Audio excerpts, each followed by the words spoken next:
இன்னைக்கு நம்ம பார்க்க போற இந்த தகவல் முற்றிலும் எஜுகேஷன் பர்பஸ்க்காக மட்டும்தான் உங்ககிட்ட நாங்கள் சொல்ல போகிறோம். ஸோ முழுக்க இது ஒரு எஜுகேஷன் பர்பஸ். வணக்கம் நண்பர்களே, இந்த வீடியோவில் நம்ம கோயம்புத்தூர் மற்றும் சென்னை பகுதிகளில் உள்ள தனியார் நிறுவன வேலைவாய்ப்பு தகவலை நம்ம பார்க்க போகிறோம்.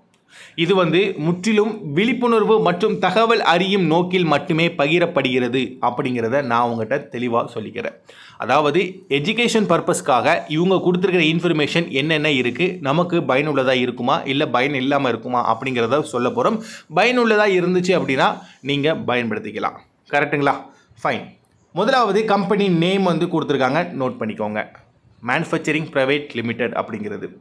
ரெண்டாவது பணியிடங்கள் கொடுத்துருக்காங்க. என்னென்ன கொடுத்துருக்காங்கன்னா CNC operator, VMC operator, quality inspection, welder, fitter, helper, AutoCAD designer and supervisor, electrician, machine assembly, accountant, audit work, admin, office work, telecallers, sales and marketing, civil side supervisor.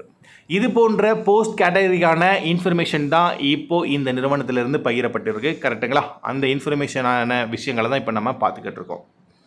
அடுத்ததாக கல்வி தகுதிகள் அப்படின்னு 10th 12th ஐடிஐ டிப்ளமோ அப்படிங்கிறத கொடுத்துருக்காங்க. 10th முடித்தவங்க, 12th முடித்தவங்க ITI diploma. கரெக்டுங்களா? Fine. பணியாளர்கள் ஆண் மற்றும் பெண், ஆண்கள் பெண்கள், ஓகேங்களா அப்படிங்கிறத மென்ஷன் பண்ணியிருக்காங்க. அண்டு வேலை நேரம் 8 hour and 12 hour அப்படிங்கிறதையும் கொடுத்துருக்காங்க. ஓகேங்களா? ஸோ ஆண்கள் பெண்கள் அப்படிங்கிறத முன்னக்கூட்டியே நம்ம பார்த்துருந்தோம். அதுக்கான வயது வரம்பு அப்படின்னு ஒன்று இருக்குது பார்த்தீங்களா, அதுவும் கொடுத்துருக்காங்க. வயது வரம்பு என்ன அப்படிங்கிறத. ஓகே. அதுக்கப்புறமா அனுபவம் பொறுத்த வரைக்கும் புதியவர்களும் அனுபவம் உள்ளவர்களும் விண்ணப்பிக்கலாம் அப்படிங்கிறத கொடுத்துருக்காங்க.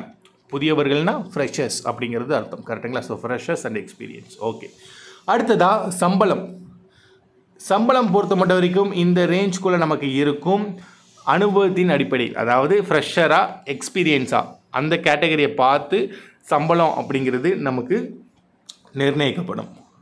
நிரந்தர வேலைவாய்ப்பு, போனஸ் மற்றும் இன்க்ரிமெண்ட் உள்ளது அப்படிங்கிறத கொடுத்துருக்காங்க. ஓகேங்களா? ஸோ புரியும் நினைக்கிறேன். ஸோ நிரந்தரமான இது ஒரு வேலைவாய்ப்பு, இங்கே போனஸ் அண்ட் இன்க்ரிமெண்ட் இருக்குது அப்படிங்கிற தகவலை அவங்க தரப்புலேருந்து அனௌன்ஸ்மெண்ட் கொடுத்துருக்காங்க. நேர்முக தேர்வு அப்படின்னு கொடுத்து ஒவ்வொரு நாளும் நடைபெறுகிறது அப்படிங்கிற விஷயத்தையுமே கொடுத்துருக்காங்க. கரெக்டுங்களா? ஓகே. ஸோ இப்போ பார்த்த இந்த இன்ஃபர்மேஷன் உங்களுக்கு எந்த அளவுக்கு பயனுள்ளதாக இருக்குது அப்படிங்கிறத பயன்படுத்திக்கோங்க.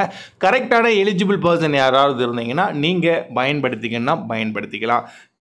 ஸோ இன்றைக்கி நம்ம பார்த்த இந்த இன்ஃபர்மேஷன் முற்றிலும் எஜுகேஷன் பர்பஸ்க்காக மட்டுமே உங்ககிட்ட பகிரப்பட்டது அப்படிங்கிறத நாங்கள் தெரிவிச்சுக்கிறோம்.